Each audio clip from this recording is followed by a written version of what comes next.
త్వరలో పరలోక రాజ్యం రాబోతా ఉంది. పరలోక రాజ్యం సమీపించుచున్నది, అందరూ మారు మనసు పొందుడని యోహాను ప్రకటిస్తూ ఉన్నాడు. యోహాను ప్రకటనలు అందరూ కూడా అంగీకరిస్తూ చాలా మంది వరకు తమ తమ పాపాలు ఒప్పుకొని యోహాను ద్వారా వాళ్ళు బాప్తీసాలు పొందడం మనం గమనిస్తూ ఉన్నాం. చాలా మంది ఇక్కడ కూర్చొని అందరూ బాప్తీసం తీసుకున్న వాళ్ళమే. అయితే బాప్తీసం పొందినటువంటి వారమైన మనము ఇంకా మన పాపములు ఏం చేయలేదని చాలా మంది ఒప్పుకోలే.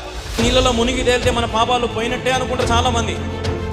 ఎందరైతే తమ నోటితో వారి వారి పాపములను ప్రభు సన్నిధిలో ఒప్పుకొని విడిచిపెట్టి బాప్తీసం పొందుతారో వారు దేవుని చూస్తారు. క్రీస్తు రక్తము ఈరోజు మన హృదయాల మీద, మన జీవితాల మీద చిందించబడినప్పుడు మనకు ఒక పవిత్రత దొరుకుతుంది. రక్షణ పొందకపోతే, రక్షణ నిర్లక్ష్యం చేస్తూ ఇంకా బ్రతుకుతా ఉన్నట్లయితే చాలా ఇబ్బంది పడతాం మనం.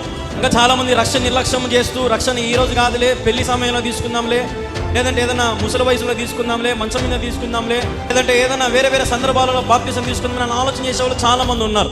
పిల్లలు, చిన్న పిల్లలు, లేదంటే ఇప్పుడు ఎందుకైనా మా పిల్లలు యవనస్తులు కొంచెం తిరగనీలే, లోకము చూడనీలే, అప్పుడే వాని చేతికి బైబిల్ ఇచ్చి చర్చికి పంపిస్తే ఎట్టన్నా వాడు మా మాదిరి మేము చూసినట్టు వాడు లోకాన్ని చూడాలి కదా మాట్లాడే చాలా మంది ఉన్నారు. ఇప్పటికీ అదే వాక్యం సెలవిస్తూ ఉంది, మనకంటే వెనకాల ఒక శక్తివంతుడు వస్తూ ఉన్నాడు. అదే యోహాను చెప్తా ఉన్నాడు, నాకంటే వెనకాల ఒక శక్తివంతుడు వస్తూ ఉన్నాడు.